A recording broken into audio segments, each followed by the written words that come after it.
Just coming towards Ava. We had a survey this morning, so we're ready to go back in the water on Monday. Did the surveyor find anything? No. Everything's fine. He's quite happy with everything on board.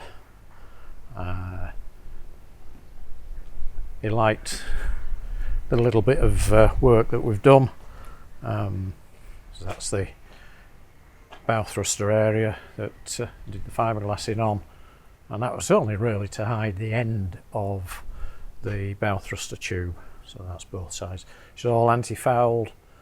The only bits we've to do now are the patches where the stands are. We are a retired couple who sold everything and bought a boat with the intention of living the dream in our 30 years. And as you will have seen on an earlier video, the cutlass bearings have been changed as well. So she's all ready. All we've got to do is tidy the inside. Mount Everest climbed. So it's about 9:30 Monday morning. We're due to lift in about an hour and a half, or be lifted in about an hour and a half. And so there we are, she's up. We've just painted where the stands have been. She'll sit there for 20 minutes or so, and then we'll be back in the water.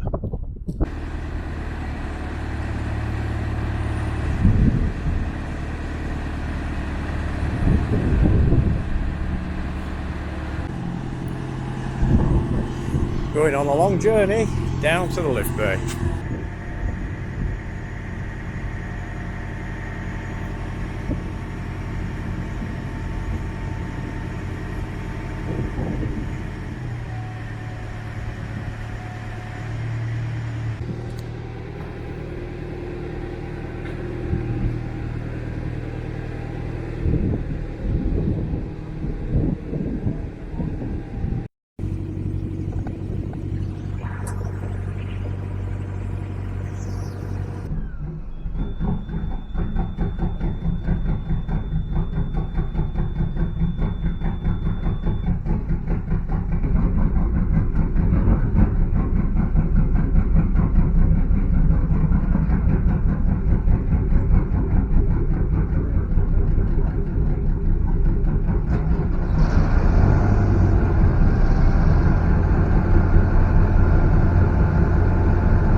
Well, that's it. We're back in, running back to berth.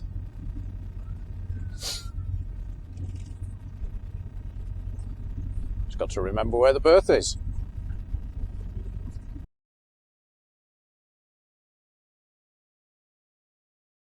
Now we've got Ava back in the water and we've moved back on board Ava, it's now time to start working on Baru. The fun of having two boats.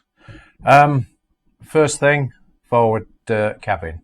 So the issue that we have is condensation, usual problem in a boat, especially where no insulation is in place. So we've had to strip off all of the wall coverings, and to be honest, they were minging. They were horrible. So all around the V-berth, in the lockers and cupboards, a bit dark in there, no power on at the moment. We've done all of this morning.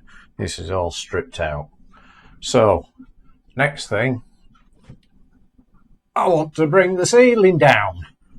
Now this is okay. It's what's behind it is the problem.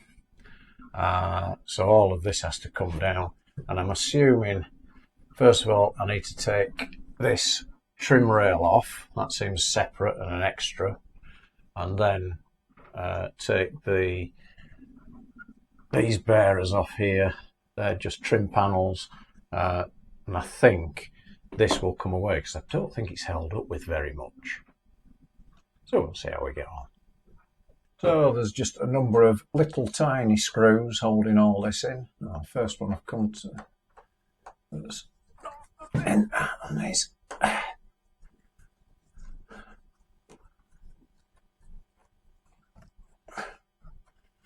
I've just got to go around and take all these little tiny screws off. I don't know whether that's showing up there, and they are small. So you might ask why are we bothering to take this roof lining down? Because it looks good. It does actually. It looks in reasonable condition. It's what's behind it that's the problem. In the areas that I can see, I think it's the original lining, and it is horrible. It looks awful. Also, just round about this area, we've got the mounting for the safety post around the mast, and that's leaking. It's not sealed very well at all, and the only way I can get to it is to take this down. So hey, there you go, we have to do it. So I've got the trim ring off, and yes, they've left the original roof lining up, and then put this plastic stuff on. I don't know whether I'll better take it down because the trim ring is fitted into it, and actually this acts as a bit of a barrier. So even though it's probably horrible, it might give me that little bit extra insulation, to be honest. But we do need to take this down to get to that somewhere around about here, and it is only just in. So we can get that undone and lift the safety rail away. Right, just had a bit of a eureka moment. So that's a panel. There's the joint, there's the joint, and they're slotted that way. So we don't have to take the whole ceiling down.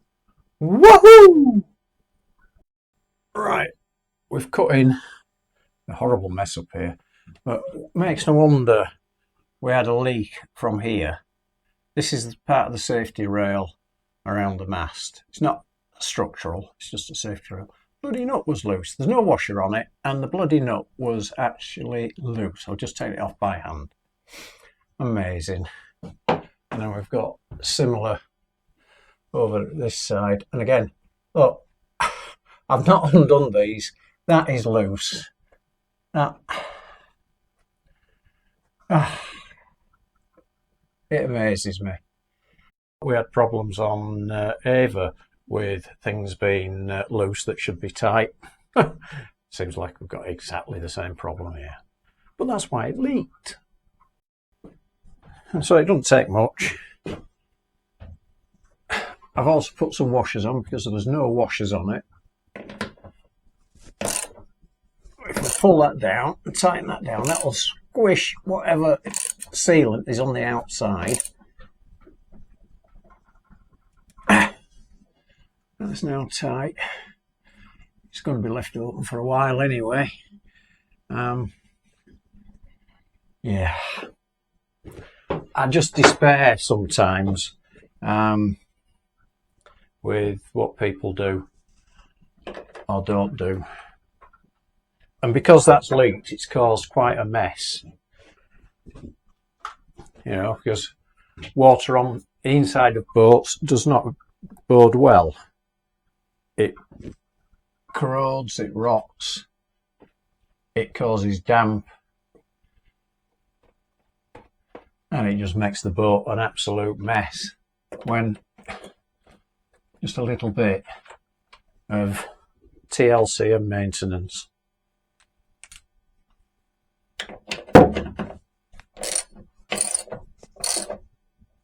Now, is it because I'm an engineer?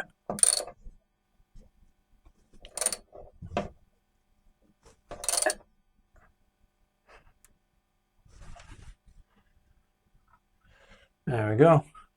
Job done.